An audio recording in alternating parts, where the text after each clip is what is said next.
Si se llega a tildar, me avisan. ¿Están viendo ahí?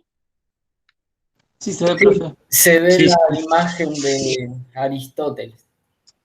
Perfecto.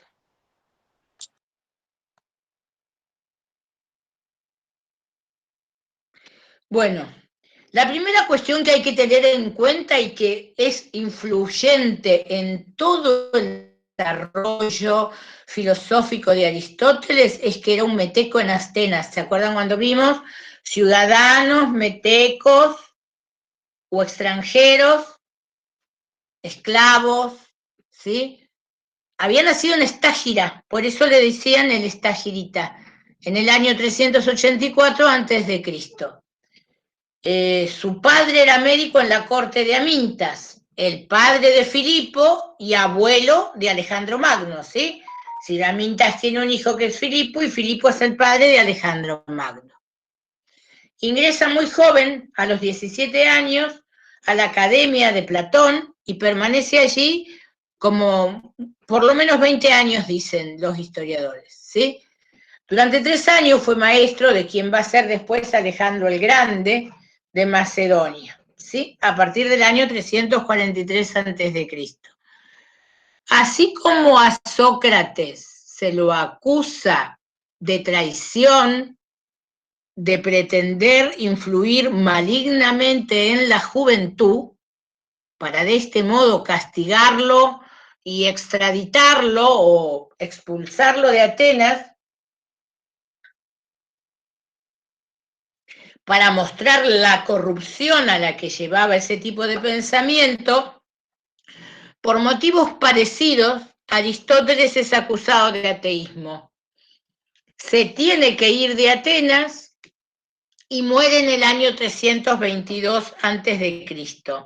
Es acusado de ateísmo justamente por sus afirmaciones, algunas de las cuales vamos a ver ahora.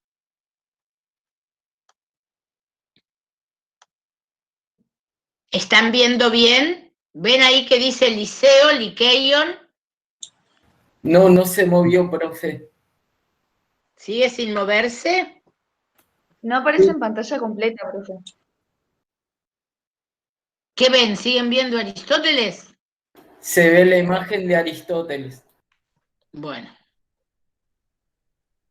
Ahí sí, ahí ya cambió. Nos quedamos así, porque es evidente que eso sí que es mi ancho de banda, que tarda mucho en pasar de... No logra subir la presentación. Después voy a averiguar mejor a ver cómo podemos hacer. Entonces, su escuela se llamó Likeion o Liceo. ¿Sí? ¿Alguno de ustedes vio Merlí o algún capítulo que les decía peripatéticos a sus alumnos? Y Yo, Bueno, profe. muy bien, era linda la serie, me encantó a mí. Ahora hay una segunda temporada, la empecé a mirar, pero no seguí. Esperen que me parece que hay alguien intentando entrar. Ahí está. Hola, Milton. Entonces, los peripatéticos eran justamente peripatéticoi, ¿sí? Los que caminaban alrededor o deambulaban alrededor del templo de Apolo Licio, de ahí el nombre de Liceo a la escuela de Aristóteles, ¿sí? Ico relacionado con, es decir, peripatético, lo que está relacionado con deambular alrededor.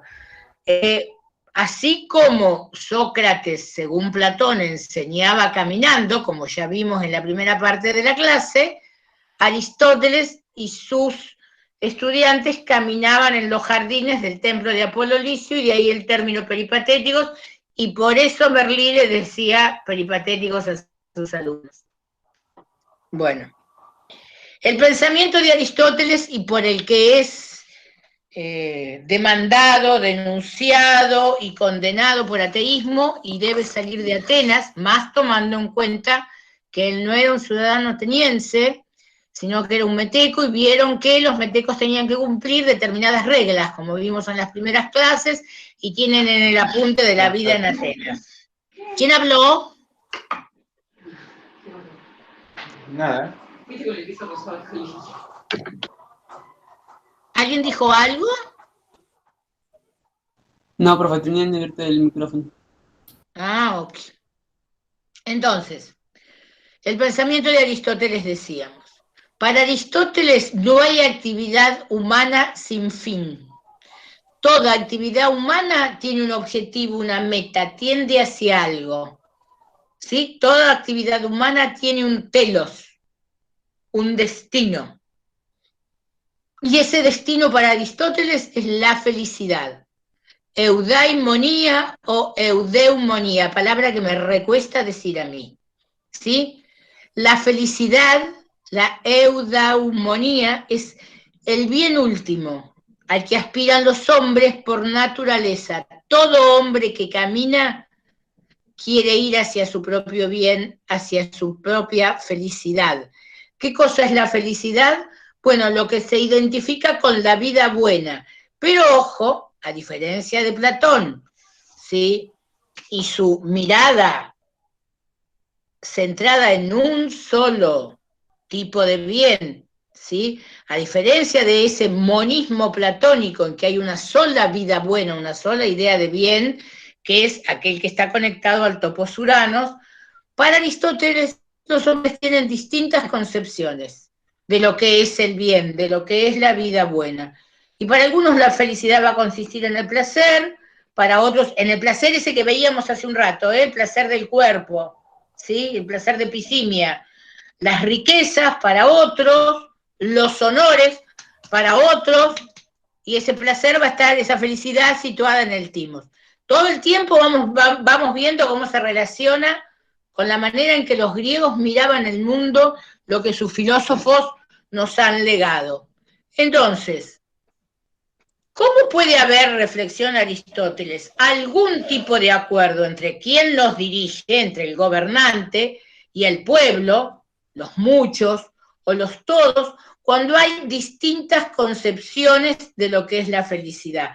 ¿Cómo puede un gobernante proveer la felicidad para sus gobernados si en realidad no conoce cuál es la idea de felicidad que esos gobernados tienen? Entonces va a decir Aristóteles, la autoridad siempre va a dirigir la búsqueda de la felicidad del pueblo de acuerdo a su propia idea de lo que es la felicidad. Y esto es lo que le va a hacer decir que siempre el que detenta el poder puede convertirse en un tirano si lo ejerce conforme a su propia percepción. Entonces, como el pueblo quiere alcanzar su propia idea de lo que le causa felicidad, busca rebelarse contra sus dirigentes. Se va a rebelar contra un gobierno timocrático que pretenda ir a guerra tras guerra y extenderse en el territorio, cosa que hizo Alejandro, pese a cómo pensaba su maestro, ¿sí? O se va a rebelar contra un gobierno de unos pocos que ejerzan desde su propia manera de mirar el mundo y de su propia visión de felicidad, pretendan que todos se adapten a esa mirada. Esto va a hacer que Aristóteles diga que la peor ley votada por un grupo, por un pueblo, por una asamblea, va a ser mejor a la mejor decisión con buena voluntad tomada por un gobernante en soledad. ¿Por qué? Porque por lo menos la decisión en conjunto va a tener las dimensiones de deseo, de pensamiento, las ideas de felicidad de más de uno. Va a reunir esa, lo que nosotros llamamos hoy voluntad popular. Entonces, la eudaimonía es el bien, lo que nos hace felices. Cada uno de nosotros, como ya dijimos, va a elegir su propio camino a la felicidad. Arribar a la felicidad implica que los humanos florezcamos individualmente, y muchos humanos floreciendo en felicidad vuelven gloriosas a las polis. Los humanos felices es como cíclico, ¿no? Aspiro como telos a la prosperidad, a la buena fortuna, a la riqueza, ¿sí? Ahora, esa prosperidad, esa buena fortuna, que la buena fortuna no es necesariamente en términos económicos, financieros, metálicos, monetarios, ¿sí? La riqueza en muchos sentidos, ¿sí? Y ser prósperos también en muchos sentidos, es desarrollarnos, evolucionar. Si caminamos rumbo a la felicidad, nuestras fuerzas para obrar bien van a aumentar, es decir, que hay una relación entre sentirnos bien y el obrar bien. Quien se siente bien, va a decir Aristóteles, quien es feliz, quien vive de acuerdo a su idea de la felicidad, va a tener vocación, voluntad, inclinación a obrar bien. En esto es diametralmente distinto a lo que opina Platón, que es quien accesa la idea de ese bien superior, de esa idea de bien de la nous en relación a lo espiritual, al Olimpo, a los dioses, es quien se va a sentir bien y va a ser feliz en ese monismo, en esa única idea de bien. Acá eso se rompió, ¿sí?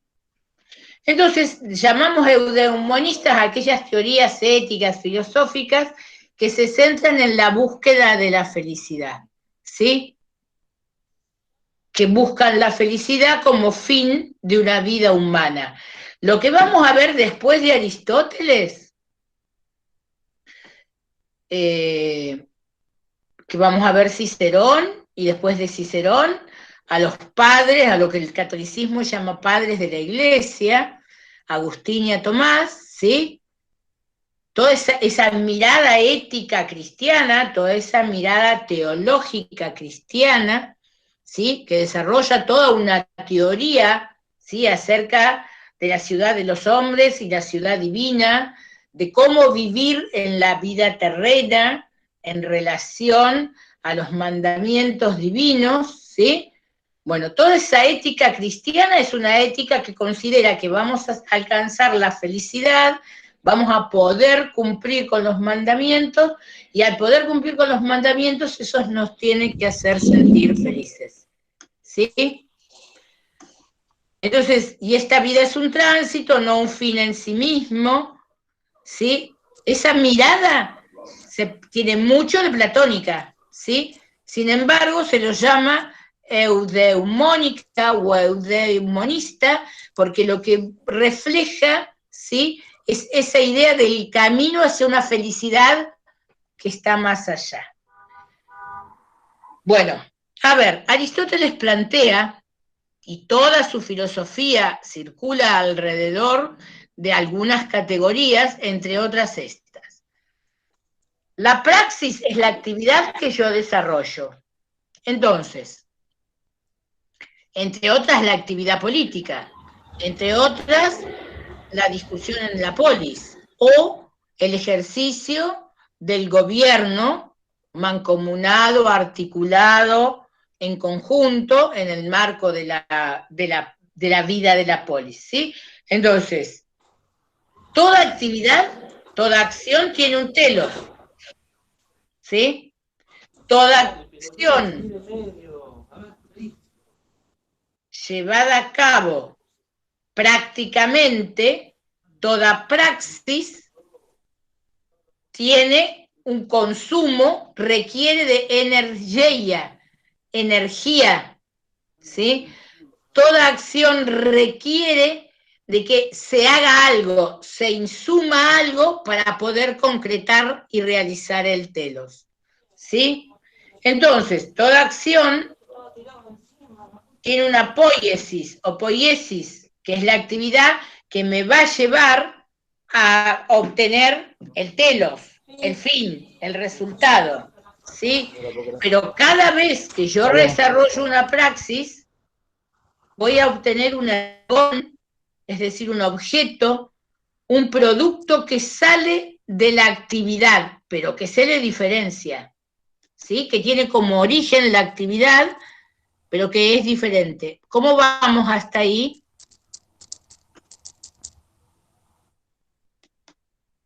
Bien, profe. Ok.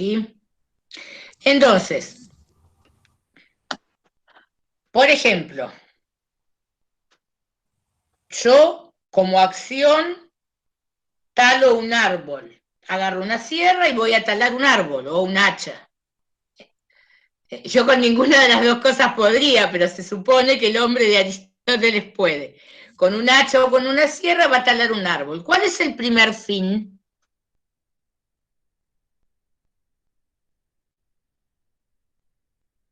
El telos de la acción talar el árbol. Sería obtener la madera. Tener leña.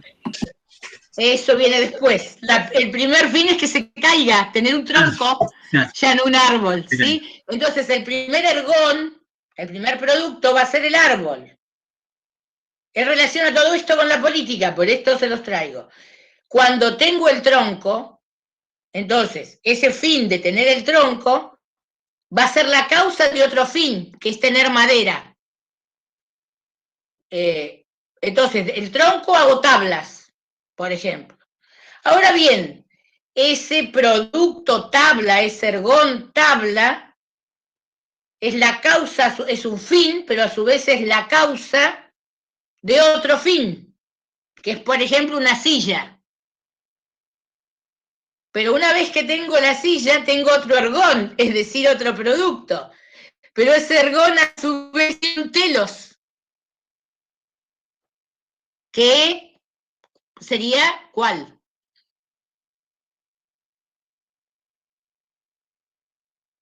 Sentarse. Y si en vez de una silla hice un barco, que es el ejemplo que usa Aristóteles, puedo salir a navegar. Claro, ¿sí? la utilización, digamos, del producto final. Todavía no tengo el producto final cuando tengo la silla, porque o cuando tengo el barco. Pero si tengo un ergón, tengo un producto, es causa-efecto, ¿sí? Causa-efecto destinado al fin. Toda acción está concatenada, no hay acción que no tenga causa y acción que no tenga fin. Cuando tengo la silla también tiene un fin, que es que yo me siente. Pero además la acción de sentarse, ¿sí? Ya ahí el ergón no va a ser material, pero también tiene un fin, tiene un producto, que es que yo descanse, que yo no esté parado, y el barco que yo navegue, y que yo navegue tiene un fin, que yo llegue a otro lado, a otra isla, a otro territorio. Entonces, no existe acción que no tenga fin, no existe acción que no dé como resultado un producto, y las acciones pueden ser, a su vez, fines y causas de otros fines, ¿se entendió? Bueno, todo esto se va a reflejar en la mirada que tiene Aristóteles sobre la política. Entonces, seguimos. Esto que les expliqué recién, hay una jerarquía entre las acciones. Algunos fines se subordinan a otros. No puedo navegar si no tengo un barco, si no tengo tablones de madera. Y además, quienes desarrollen la tarea, la actividad para tener el producto, ¿sí? Entonces, algunos fines se subordinan a otros. Algunos fines además son medios para otro fin. Entonces él va a decir, ¿cuál es el fin último del hombre? ¿Sí? ¿Cuál es el fin último? ¿Cuál es el último fin? ¿Cuál es el telos definitivo al que todo hombre pretende arribar? ¿Sí? Eso que él llama la felicidad, ¿sí? ¿Cuál es el fin último al que están subordinados los otros fines? ¿Sí? Bueno, en esto va a caminar sobre los plazos de Platón hasta cierto punto y va a decir, cada hombre tiene una función propia y si actúa conforme a esa función, es un buen hombre. Y la felicidad entonces se engama, se emparda con ser un buen hombre. ¿Por qué? Porque la felicidad es actuar de conformidad con la propia función, pero ojo, y ahí venimos a la virtud, pero ojo, que no va a pensar Aristóteles, al igual que Platón, que cada uno de nosotros tiene un espacio, un lugar determinado en esa pirámide social y no tiene un destino prefijado y una actividad prefijada, ¿sí? Algunos vamos a ser productores, otros soldados, otros filósofos reyes, sino que para Aristóteles esos fines pueden ser transformados mediante el conocimiento. Es decir, podemos elevarnos a lo largo de los tipos de funciones y de fines, de los tipos de destino, de propósito, va a decir él, con el que cada alma nace, mediante el conocimiento. Y quien conoce puede modificar el fin para el que nació. Y la polis es un modo, la convivencia en la polis, es un modo de que cada uno pueda manejarse según su propia idea de felicidad, acordar con el resto una idea de felicidad común, y en esa convivencia y en ese acuerdo que a medias divide el trabajo, pero a medias le permite a cada uno desarrollar sus propios fines parciales, avanzando rumbo a su telos final, el de ser un buen hombre, el de ser un hombre feliz, el de vivir de acuerdo a la función que le tocó y que quiere cumplir, que esa es la diferencia. Bueno, ese es un acuerdo exitoso, esa es una buena polis, ¿sí? La que por su manera de conformar la convivencia, de convivir, les permite a todos los hombres ser buenos hombres, ser felices. ¿Vamos bien? Bueno, ya de lo que era arete hemos visto bastante con Platón, ¿sí? Pero vamos a mirar entonces lo que dice distinto Aristóteles y ustedes van a ver en los textos. La arete es la excelencia de cualquier sustancia o actividad, que hemos traducido al latín por virtud o condición de buen hombre. No existe un bien en sí y no hay que detenerse a buscar qué cosa es el bien en sí. No hay por qué buscar la definición de bien en sí, ni intentar meter ahí adentro distintas cosas, porque nadie puede afirmar que exista un bien en sí. No hay un único tipo de bien. Si cada hombre identifica la felicidad con distintas cosas, cada hombre va a identificar la felicidad, el bien, con distintas cosas, ¿sí? Y nunca nuestro comportamiento puede depender, no podemos esperar a ser buenos, a conocer la definición universal del bien, ¿sí? Toda acción, perdón, antes de, ¿sí? Cada vez que vamos a actuar, debemos reflexionar para la acción, es decir, Aristóteles pone el acento no en algo que está allá, supra, y que nunca vamos a alcanzar y que debemos acatar, y cada cual ocupando ese lugar, espacio que le tocó, sino que lo que va a decir Aristóteles es: todos estamos en condiciones de superar la capacidad que tenemos originalmente de alcanzar la idea de bien. Todos tenemos permitido tener distintas ideas de bien. Mientras logremos articularlas, eso está bien. Pero el bien no es una gran cosa que me permite tomar decisiones por todos. El bien reside acá. Y el bien es algo sobre lo que tengo que reflexionar para accionar. Tiene una frase que dice algo así como: no se estudia ética para saber qué es la virtud, qué es la arete, sino para ser virtuosos, para tener arete. Es decir, voy a reflexionar para saber actuar, ¿sí? No para grandes conexiones excelsas, ¿sí? Para actuar en cada situación. Y esa es una diferencia importante, ¿sí? Entonces, va a decir Aristóteles, el cuerpo en el hombre no es menos importante que el alma. ¿Se acuerdan lo que vimos hace un rato, no? Cuando cerramos el banquete. La idea de Platón que el bien superior, el amor superior, es arribar al conocimiento superior, ¿sí? Al conocimiento del espíritu, aquello que nos enlaza con el mundo de los dioses, con el mundo de lo espiritual. Aristóteles va a decir, no, pará.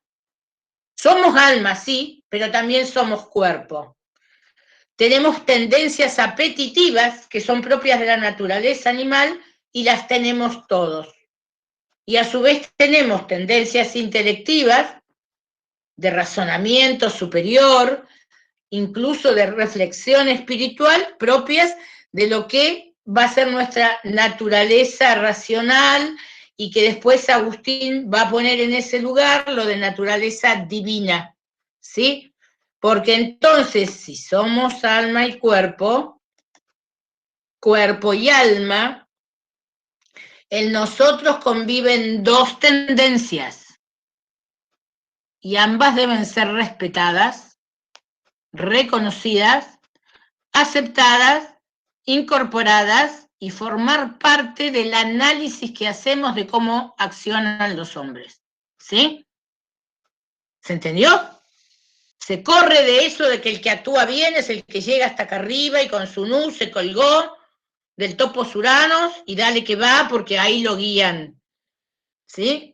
Cada hombre en cada situación va a tomar su decisión, va a apuntar a su propio fin y eso es lo que hay que mirar que hacen los hombres, ¿sí? Entonces, va a decir que hay dos tipos de aretes o virtudes, ¿sí? Que el hombre virtuoso tiene que tener dos tipos de virtudes, las éticas, que son las propias de la parte apetitiva y volitiva, ¿sí? De timos, de psique, ¿sí? Que son de la naturaleza humana, / animal, porque justamente Aristóteles, ¿se acuerdan que ya lo vimos? Acuña la definición término zoion politikon, ¿sí? Que sería animal de la polis, el animal que vive en la polis, el animal que no es ni de la manada, ni de la majada, ni de la jauría, sino que es el animal de la ciudad, el animal de la política, el zoon politikon. Entonces, virtudes éticas propias de la parte apetitiva y volitiva, virtudes de la naturaleza humana / animal, y virtudes dianoéticas. La dianoia, ¿sí? La dianoia que es, de ahí viene el nombre Diana, ¿sí? Que son el pensamiento, las funciones del alma, esas funciones de la nous, ¿sí? Entonces, tenemos una inteligencia ética, una capacidad de consideración, las cosas que están, de consideración de lo que está bien y lo que está mal, que reside en el timos. Pero además tenemos virtudes dianoéticas, intelectuales, propias de la dianoia, que son el pensamiento, las funciones superiores del alma, que vimos hace un ratito cuando cerramos lo del banquete, ¿sí? Maya, ¿vas bien? Porque te veo cara de embole. No, profe, tuve un día complicado en el trabajo y me duele mucho la cabeza. ¿Estás mal? Bueno, ¿no? ¿Querés cortar un minuto y vas y te tomás algo, te haces un café o algo? Ya tomé, no se preocupe, gracias. Bueno. ¿Ven por qué sirven las cámaras? Porque me doy cuenta si más o menos están enganchados con lo que digo, o es como que hablo del sexo de los ángeles. Profe, Uno lo dice así, pero fue una discusión en serio, ¿eh? Sí. cuando Aristóteles habla de la koinonía, eso, el término koinonía está vinculado con lo que sería comunidad. Sí, koinonia. ¿Sí? Es la vida en comunidad, la capacidad de articulación. Ahora vamos a mirar, a verlo. Entonces, va a enumerar una serie de virtudes, ¿sí? Que de algunas ya vimos. A mí lo que más me importa que ustedes vean es la idea del justo medio. ¿Se acuerda que veíamos que la templanza era la virtud del alma concupiscente? ¿Se acuerdan? Entonces, de Sofrócine. Entonces, Si tengo templanza, no voy a ser ni un libertino que tira manteca al techo, pero tampoco voy a ser un insensible al que nada le importa y que es una suerte de estatua, ¿sí? Entonces, lo que me va a manejar en la vida va a ser la moderación, ¿sí? Voy a ser moderado, voy a ser equilibrado frente a los placeres de un lado y las penalidades del otro. Me voy a mantener en ese justo medio aristotélico, que es lo que Aristóteles pretende que se refleje en las formas de gobierno, ¿sí? La fortaleza, la andreia, que es el término medio entre el miedo y la audacia, ¿se acuerdan que les dije en la primera clase? Ni tan calvo ni tres pelucas, ni miedo y salir huyendo, pero tampoco ser audaz y poner la cabeza para morir como un bobo, ¿sí? Ser fuerte es saber cuándo retirarse, ¿sí? Entonces, ser generoso es una virtud, es el término medio de un uso y posesión excesiva, de amarrocar, ¿sí?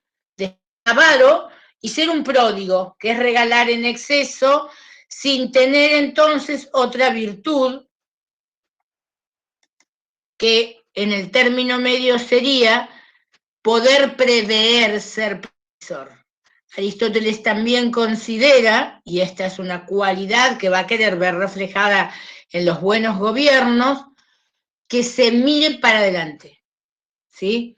Si antes de cada acción debo juzgar si está bien, y por lo menos desde la ética, y en lo posible también desde la dianoia, considerar si mi acción es la correcta, la más justa, la más equitativa, la más equilibrada, entre otras cosas lo que tengo que hacer es prevenir, ¿sí?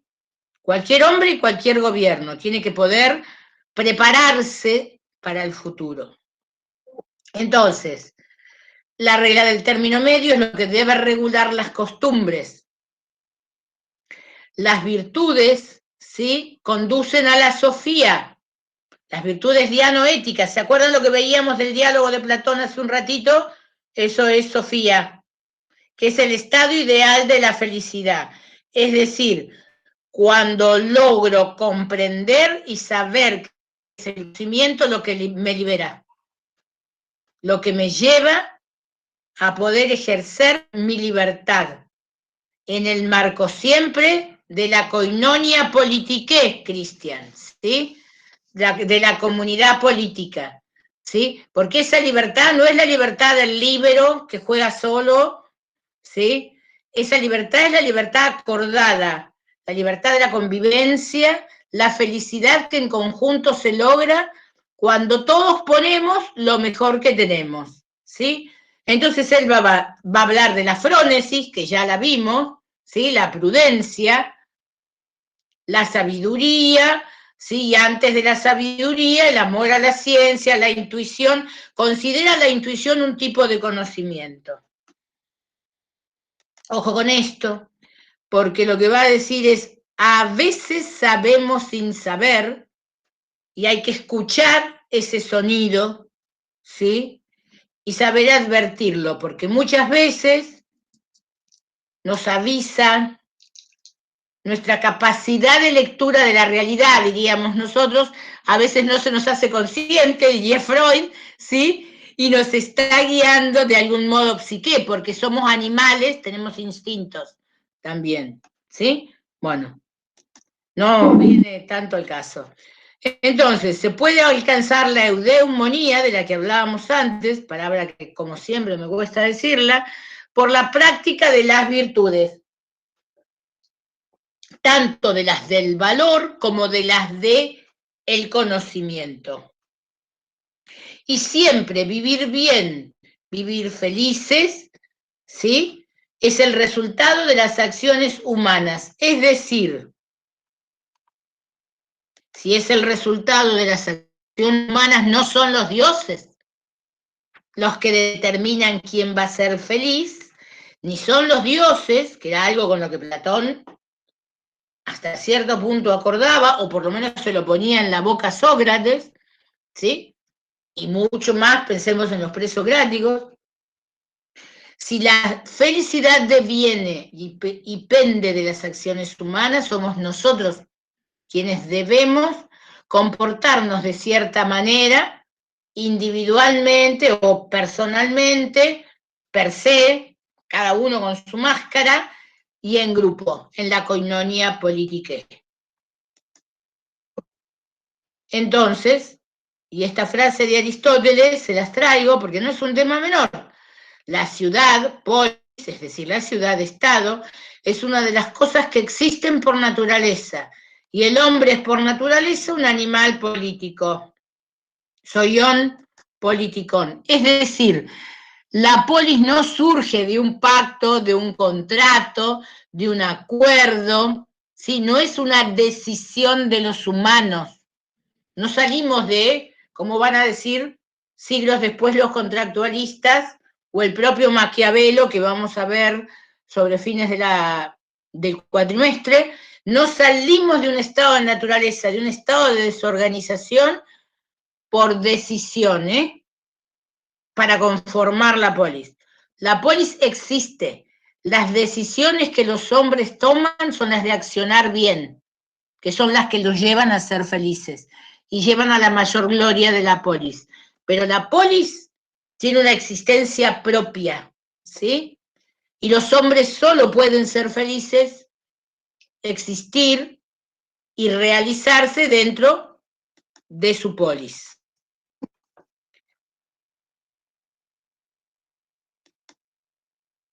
Bueno, acá es un resumen del ideal político aristotélico. El hombre es un animal político, un zoion politikon por naturaleza. Nace preparado para vivir en la polis, como las abejas nacen preparadas para vivir en el panal y hacer miel. La polis es una organización natural, la polis, o el Estado, o la ciudad-estado, tiene un propósito, y ese propósito es su finalidad principal. Y la finalidad principal de la polis no es la felicidad en sí misma de los ciudadanos, sino la mejora moral de los ciudadanos. Que cada ciudadano alcance el rango más alto de conocimiento, desarrollo y de buen comportamiento, y ocupe la función que mejor pueda cumplir. ¿Sí? Haya recibido las capacidades a través de nacimiento, oficio heredado, o las haya adquirido mediante la enseñanza. La polis es una asociación de hombres que viven juntos con el fin de alcanzar la mejor vida posible, pero ojo, viven asociados. Cada uno pone lo que tiene y cumple la función con la que le corresponde cumplir, pero no la crean los hombres, ¿sí? Es una organización natural. Y solo la polis proporciona todas las condiciones para el desarrollo conjunto. Es decir, solo en la polis los hombres pueden crecer, pueden evolucionar, pueden ser felices, pueden desarrollarse, porque es como un grupo de hormigas sin hormiguero, ovejas sin panal, van a morir si no, de inanición, porque no van a poder organizarse, recibir su propio sustento, autosustentarse en soledad. Bueno, Aristóteles parte del planteo de Platón en dos de los libros que ya vimos que había escrito Platón, ¿sí? El Político y las leyes. Entonces, lo que va a decir es que la ley es un elemento constitutivo indispensable de la polis. No podría ser de otra manera. Si él considera que la peor ley es mejor que la decisión más justa de un tirano en soledad, la organización política por excelencia es la polis, y lo que nos va a llevar a vivir en justicia y en felicidad es justamente la organización social en la polis. Entonces, esa ley es un elemento constitutivo indispensable, ya que ningún gobernante es más sabio que el derecho. Entonces, la ley y la costumbre, la ley refleja la costumbre, y a su vez la ley de alguna manera puede modificar, mejorar, transformar las costumbres. Ley y costumbres son las que deben enmarcar las decisiones de un buen gobernante en un Estado bueno. Un Estado bueno requiere de buenos ciudadanos y buenos gobernantes, ¿sí? Entonces, hay como una especie de equilibrio, de armonización entre esa idea de que la polis tiene una existencia natural y la idea de que hay acuerdos, convenciones, ¿sí? Determinadas, normadas por el grupo de hombres para vivir en conjunto. La polis tiene un origen natural, es parte de la naturaleza, y la naturaleza humana es vivir en la polis. Sin embargo, el cómo se va a vivir se acuerda por convenciones, por leyes, por normas que enmarcan, materializando a las costumbres, las decisiones de los buenos gobernantes, de los buenos ciudadanos, y hacen un Estado bueno. Bueno. En el programa ustedes tienen, entre los textos de Aristóteles, uno es ese que están viendo ahí, que es Ética Nicomaquea, o Ética Nicómaco, o Nicomacus. Se supone que Nicómaco era el hijo de Aristóteles, ¿sí? Y que él escribe este libro para enseñarle al hijo cómo debe conducirse, qué cosas están bien, qué cosas están mal, ¿sí? Cómo se relacionan las relaciones, valga la redundancia, los acuerdos y relaciones entre los hombres, con la vida feliz, con la vida buena y con el tipo de polis que se constituye. Y es uno de los textos que el programa plantea que van a ver. Si bien no dice qué capítulos, pero bueno, ya veremos. No está tan claro qué es lo que tienen que ver de acuerdo al programa, pero eso lo vamos a ir acordando. Ahora después lo vamos a hablar con Milton y veremos cómo seguimos. Entonces, moral a Nicómaco en la traducción al español pasada por el latín, ¿sí? Son 10 libros, y además escribe después otro libro de ética, se llama Ética Eudemo, que son 4 libros, y que está dedicado a uno de sus discípulos, aparentemente también, y bueno, que de alguna manera son como una segunda parte, una reedición o un extracto de lo más importante o de lo que quiso prolongar de lo que le dijo a Nicómaco. Bueno, esto, la ética de Nicómaco arranca con esto. Ya vimos que toda acción humana tiene un fin, tiene un telos, ¿sí? Y que sin telos no hay acciones, ¿sí? No hay acción sin telos. Entonces, siempre el fin de la acción es el bien que se busca. Para ese que la ejecuta, que la realiza, no siempre los otros van a ver como bien, ¿sí? El fin de ese que ejecuta la acción, ¿sí? Y como ya vimos, muchas de las acciones emprendidas por los hombres son instrumentos para otro fin, para otro bien, para otra acción. Quiero aclarar esto, el bien es para aquel que la ejecuta, ¿sí? A lo mejor la acción de un hombre es declarar la guerra, un gobernante declara la guerra a otro estado, a otro territorio. Para ese hombre, para ese gobernante, la declaración de guerra es un fin en sí, porque estoy declarando la guerra, pero a su vez es el medio para otro fin que sería, no sé, liberarse de un opresor o conquistar otro territorio o lo que fuere.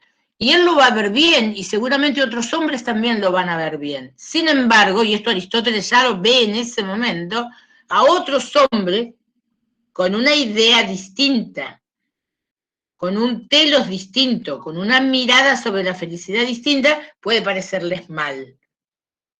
Entonces van a oponerse, no van a estar de acuerdo, ¿sí? Y sus fines van a chocar. Esto en la política se ve claramente y él ya lo advierte en ese momento.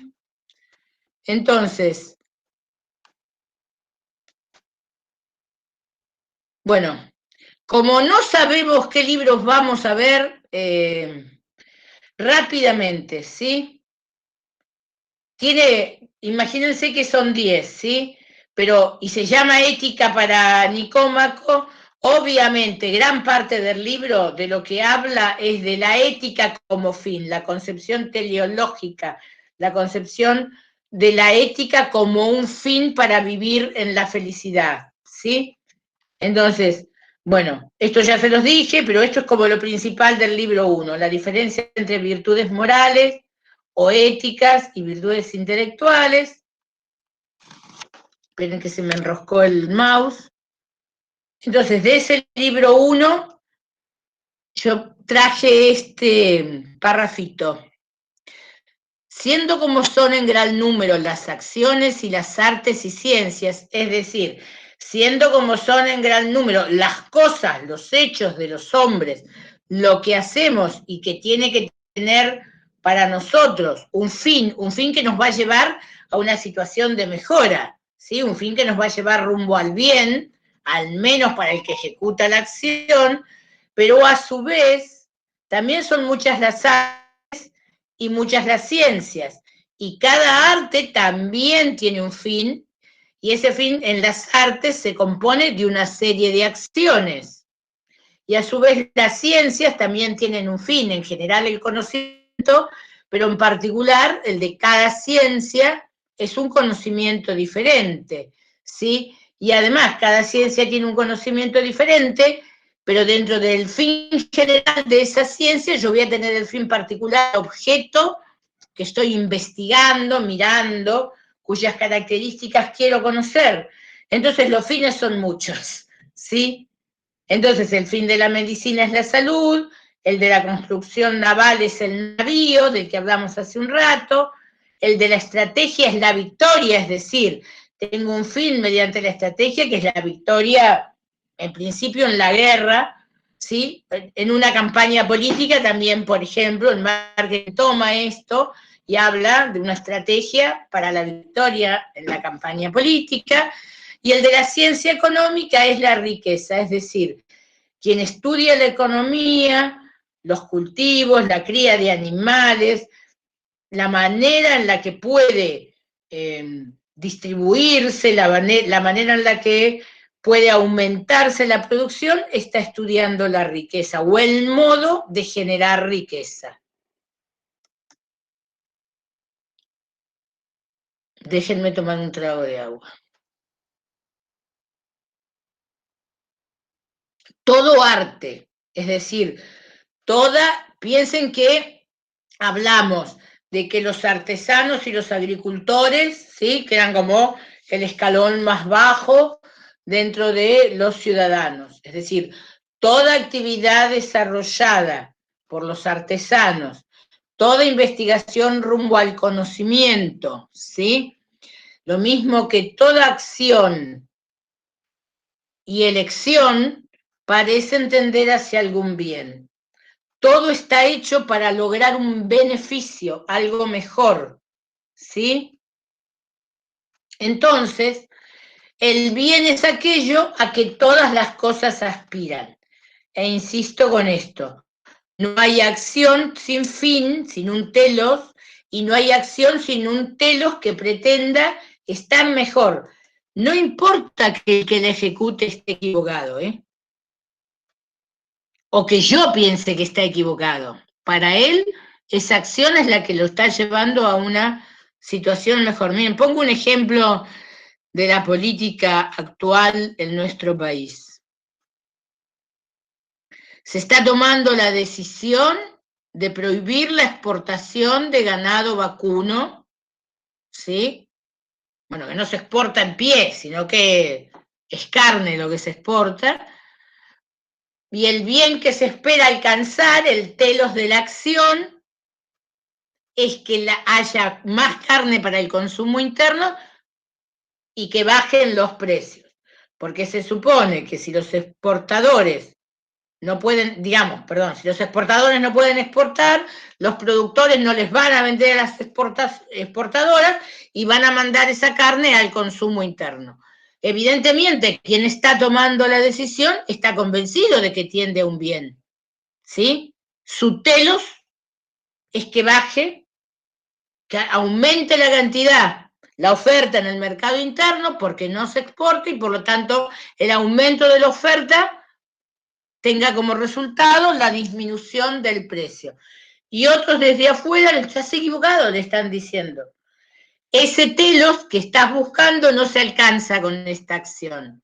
Tu acción es incorrecta, pero desde el otro que lo mira, ¿sí? Lo que dice Aristóteles es, entonces, nunca ninguna acción está destinada al mal. Quien la desarrolla cree que con su acción va a alcanzar el telos, el objetivo, la meta, el destino que se propone, ¿sí? ¿Se entendió claramente con esto? Entonces, bueno, ser virtuoso es estar siempre en el término medio, esto ya lo miramos, ¿sí? Hay virtudes intelectuales y virtudes éticas, ya lo vimos, la dianoia y la ética, ¿sí? Y la virtud es un tipo de saber, ¿sí? Entonces ahí va a diferenciar el arte del sentimiento, del conocimiento científico, y hay dos especies de virtud, dice, la intelectual y la moral. La intelectual debe sobre todo al magisterio, es decir, a la enseñanza barra aprendizaje, su nacimiento y desarrollo, es decir, sin proceder sistemáticamente a observar, comparar, investigar, buscar semejanzas y diferencias, no voy a tener capacidad intelectual, ¿sí? Y hace falta experiencia y tiempo, en tanto que la ética, la que reside en timos, es el fruto de la costumbre, ¿sí?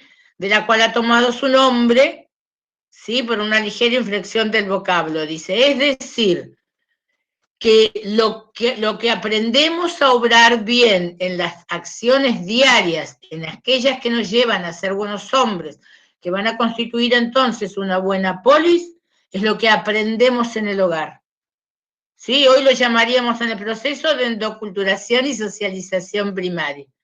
¿Sí? Aprendemos a ser buenos ciudadanos, buenos atenienses, en el caso de Aristóteles, por lo que aprendemos, mamamos en nuestros hogares. Lo otro es otro paso.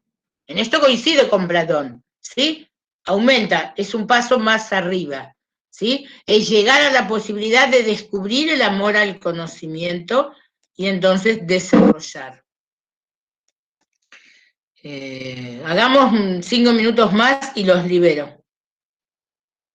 Bueno, el valor y la templanza, esto es muy importante para no pasarse de la raya y no arriesgarse de más, ¿sí? Lo que ya vimos, qué es ser generoso, qué es ser magnífico, qué es ser magnánimo, qué es ser manso, es decir, de esto además después se van a agarrar también Agustín y Tomás para el poner la otra mejilla del cristianismo, ¿sí? Aunque esa mansedumbre de la que habla Aristóteles no es una mansedumbre entregada en el sentido de no hacerle frente a las situaciones, porque si ante cada acción soy yo quien debe mantener el justo medio y resolver ante cada acción, ante cada situación, qué acción desarrollar para que me lleve al telos que me propongo, que siempre va a pretender proveer felicidad y bienestar, necesariamente tengo que tener eso que él llama mansedumbre, que es equilibrio en realidad, ¿sí? Que es no a la ira que me lleva al envalentonarme y correrme de la templanza, ¿sí? Y poder pasarme de la raya, ¿sí? Cuando habla de mansedumbre, a veces las traducciones no son las mejores, ¿sí? Pero eso es lo que quiere decir con mansedumbre en realidad. Equilibrado. Bueno, este es muy importante, en el 5 discurre acerca de la justicia, ¿sí? Y va a ser una diferencia entre lo que es la justicia universal, es decir, eso que es el cosmos, el equilibrio del cosmos, esa idea de cosmogonía en la que todo ocupaba su lugar de los griegos, y lo que es la justicia pasada a las manos de los hombres, la justicia legal, ¿sí? Determinada en la norma, ese desarrollo de la peor ley, que va a ser siempre mejor que la mejor decisión de un tirano, por más buena intención que éste tenga. Entonces, de los términos de justicia, en términos abstractos, de la justicia universal, en términos del cosmos, del equilibrio cosmogónico, a la justicia no legal o normal, a la norma establecida, ¿sí? Y después la justicia particular, ¿sí? Que es la aplicada en cada caso, ¿sí? Aquella que distribuye, corrige o conmuta según las situaciones, ¿sí? Según le da a cada uno lo que le corresponde, corrige lo que estuvo mal, ¿sí? Y puede perdonar o castigar, una de las dos.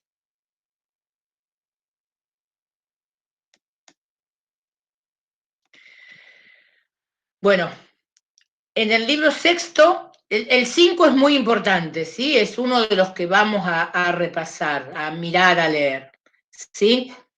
En el libro sexto se va hacia lo dianoético, hacia lo intelectual, hacia el saber teórico, ¿sí? Hacia lo que para él es la sabiduría, la ciencia, ¿sí? Y relaciona el saber teórico, el saber del intelecto, con el saber práctico, ¿sí?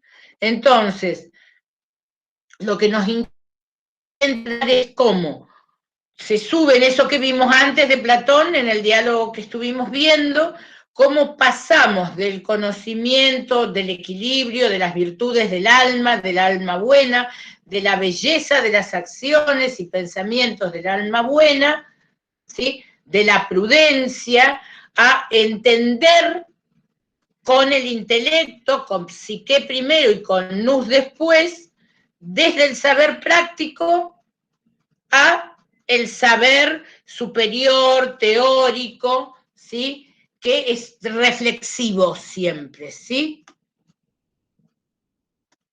Bueno, me importa este también, que es el 8, porque en el 8, del que habla el programa, si ustedes lo miraron, el programa del profesor Welchinger lo menciona, en el libro 8 Aristóteles reflexiona acerca de la amistad. ¿Qué cosa es la amistad? Muchos dicen que tiene, digamos, que de alguna manera le contesta al diálogo que vimos recién, al banquete, ¿sí? Entonces lo que él hace es reflexionar acerca de la amistad y analiza las distintas clases de amistad. Así que la amistad es de distinto tipo, ¿sí? Y que cada tipo de amistad tiene relación con algún tipo de régimen político, ¿sí? Entonces, cuando los hombres viven todos en paz y en una situación de amistad general y de reconocimiento general, puede haber democracia, ¿sí? Cuando los hombres tienen posiciones sociales y se considera que una casta, una clase es más importante, superior, tienen mejor o más capacidades que otras, es aristocracia. También diferencia los tipos de democracia, porque va a plantear que no es la misma la democracia de los agricultores que la de los ganaderos, que tienen mucho trabajo que realizar, que la democracia en polis en las que hay, bueno, gente que ejerce el comercio, que vive en la ciudad, y entonces tienen más posibilidades de interacción, porque tienen más tiempo para dialogar, conversar. Bueno, esto lo vamos a ver como más en profundidad. En el libro 9 sigue hablando de la amistad y de cuál es la naturaleza de las relaciones de amistad, porque va a decir que la amistad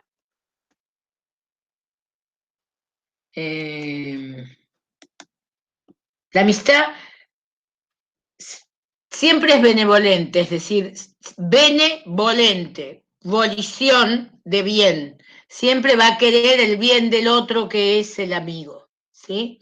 Siempre va a haber un telos bondadoso, un telos de procurar el bien del otro. Vieron que en el diálogo de Platón que terminamos de ver en los inicios de la clase, también eso está incorporado. La idea de que la amistad siempre va a tener un sentimiento positivo. Sin embargo, no todas las amistades van a ser iguales. Y algunas amistades van a ser procedimentales, podríamos decir, ¿sí? Me relaciono con aquel porque tengo un fin que combina con el fin del otro, y en esta situación nos podemos generar mutuamente beneficios, ¿sí? Después a lo mejor no sigo con esta relación, y antes no la tenía, ¿sí? No todas las relaciones de amistad son para toda la vida, solo algunas, ¿sí? Y esas relaciones de amistad para toda la vida, obviamente, se dan entre los hombres, que son lo superior. Entonces, no es lo mismo la benevolencia que la amistad, si bien, como les dije, siempre hay una dimensión de benevolencia en las relaciones de amistad. Ser benevolente para otro es simplemente desearle el bien. Ser amistad es trabar un tipo de relación de amor. Piensen que en el diálogo que vimos, ¿sí?, del banquete o simposium, ¿sí?, habla del amigo o del amor, digamos, del amor del amigo, del amante, del amado, ¿sí? Esa es también la idea, ¿sí? En la amistad siempre hay amor, ¿sí? Quiero el bien del otro, pero hay un poco más, hay un paso más. Bueno, y no va a ser la misma idea de felicidad del hombre que vive solo o del que vive rodeado de amigos. Con la que sigue, que vemos que tiene el libro 10, cortamos por hoy, ¿sí? En el libro 10, estudia la naturaleza del placer en relación a la felicidad. Y mira y defiende la importancia del placer para una vida feliz, según su definición de felicidad, de vida feliz, de tendencia a la felicidad. Ahora bien, también lo que va a diferenciar es lo que entendemos por placer, ¿no? No todos los placeres son los de la carne, no todos los placeres son los físicos, no todos los placeres son sensuales, no todos los placeres tienen que ver con los sentidos, gusto, olfato, tacto y demás, sino que también están los placeres del intelecto, de la dianoia, ¿sí?, los placeres relacionados al sentirse conectado al conocimiento, ¿sí? Entonces va a analizar las opiniones de los distintos filósofos. Si nos da el tiempo podríamos ver el libro 10 porque es muy interesante, ¿sí? Porque además la idea del placer es la idea del hedonismo, ¿sí? Esta idea de tendencia al placer, de vivir según lo que me da placer, lo que me da satisfacción, lo que me hace feliz. Bueno, para ir cerrando, y les doy la palabra, y si Milton les quiere decir algo de mañana, ¿sí?